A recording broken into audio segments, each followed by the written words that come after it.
Knock, panibagong araw, panibagong report na naman mga ka-homies. Madaming nagulat, madami din namang hindi nang itrade nitong Boston Celtics ang kanilang finals MVP na si Jaylen Brown.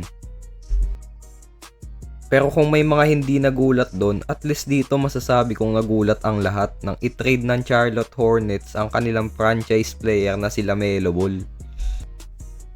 So earlier last season, inulan ng madaming injuries tong team ng Hornets. So madaming players nilang hindi nakapaglaro agad until umabot ang second half ng season.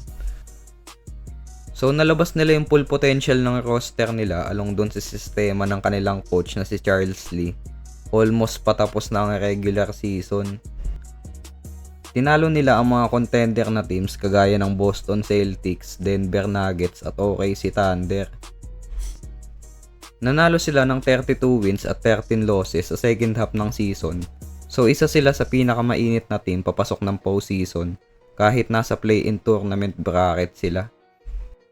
Nanalo sila sa unang laban nila against Miami Heat na tinalo nila sa 1 puntos lamang. Pero tinambakan sila ng Orlando Magic sa second round ng play-in tournament para sa 8 seed spot sa East. Last season with 40 wins ang best season ng franchise since season 2021-2022 at pangalawang beses lamang na naka 40 wins ang team sa loob ng 10 taon. So syempre ang sentro ng success na yun ay ang kanilang franchise player na si LaMelo Ball na nagdidikta ng kanilang opensa. Kaya halos lahat nagulat nang itrade ito ng kanilang GM na si Jeff Peterson kapalit nitong si Naz Reid. So after maging official ng trade, sinabi ni Jeff Peterson na GM ng Hornets na isa ito sa pinakamahirap na desisyon na ginawa niya as GM. Ayon sa kanya, ang goal ng Hornets ay hindi maging play-in team kundi maging consistent playoff team at balang araw maging legit contender team. Dagdag pa ng GM, bihira lang ang pagkakataon na makuha nila ang katulad ni Naz Reid na may kasama pang mga draft assets. So malinaw niyang sinabi na hindi lang last season performance binase ang trade, kundi mas malawak pa doon. Tinignan niya muna ang totoong estado ng team pati na rin ang direksyon ng buong liga bago siya gumawa ng desisyon. Pero kahit ganun ang nangyari, malaki ang respeto nitong GM ng Hornets kay LaMelo.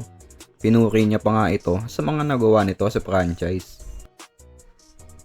Yun nga lang, para sa kanya, ito na ang tamang panahon para gumawa ng trade dito kay LaMelo. Naniniwala naman siyang maganda ang lagay ng Hornets pagkatapos ng nangyaring trade. Ayon din sa kanya, may talented silang roster at flexibility. Ito naman ang naging pahayag niya about sa last push ng Team Hornets bago matapos ang regular season. Ayon sa kanya, nag-benefits itong Hornets sa madadaling schedule. Isa pa, ang mga nakalaban ng team habang naghahabol sila sa standing ay ang mga tanking na teams at ang mga contender na teams na tinalo nila ay naglalaro na lamang para sa pwestuhan sa playoffs. So di mo alam kung masyadong aware lang tong GM ng Hornets or dinidiscredit yung impressive na playoffs push na ginawa ng team . Pero ganun pa man, without a doubt malaking risk ito para sa team at time will tell kung maganda ba ang kalalabasan ng franchise dahil sa trade na to. So about dito naman na dapat naka-separate video kaso wala busy kahapon . Mukhang magiging interesting ang unang laban ng Team Bucks at Team Heat sa susunod na season. Hindi lang dahil kay paring Antetokounmpo, kundi para dito kay Bam Adebayo at Tyler Hero. Sinabi kasi ni Shams na nagka-physical altercation daw tong dalawang mag-ex sa Vegas during Summer League nung Friday US time. Ang sabi sa mga platform, kinumpronta daw nitong si paring Bam Adebayo si paring Tyler Hero dahil sa nalik na Instagram DM na kinikriticize itong si Hero si Adebayo. Pero sinearch ko yung nalik na DM para makita yung sinabi ni Tyler Hero dito kay Bam at ito yung nakita ko. So hindi ko ilalagay yung mismong conversation dito kasi baka mamaya may mabiolate tayo, mahirap na. Pwede nyo naman i-search na lang kung gusto nyo mismo makita yung DM, pero ito yung pinaka-highlights doon sa convo. May nagtanong kasi na individual dito kay Tyler Hero kung deserve ba nito ni Bam ang 60 million per year. So sinagot naman ito ni Tyler Hero ng patanong din na dapat ka palang bayaran ng 60 million per year para maging top tier defender sa pili lang na laro. So nagtataka itong si Tyler Hero. Dagdag niya pa kung healthy lang daw tong si paring Hero, siya daw ang focus ng depensa ng kabilang team at hindi itong si Bam. So ayon sa ESPN at kay Shams, ito daw talaga yung dahilan kung bakit sinugod nitong si paring Bam si Tyler Hero.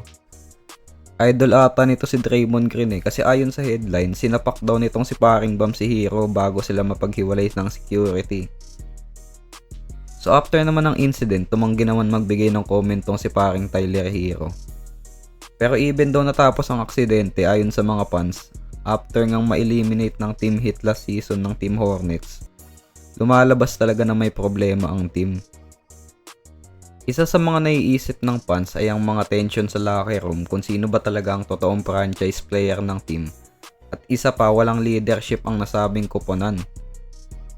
Pero dahil dito sa insidenteng to, nagkameron patuloy ng hype or na-excite pa ang mga fans sa unang laban ng Team Bucks at Team Heat next season. So at least hindi lang si Giannis against his former teammates ang magiging kwento. Mukhang may WWE din na mangyayari eh. Pero yun lang muna, comment down below, isa-isahin natin yan.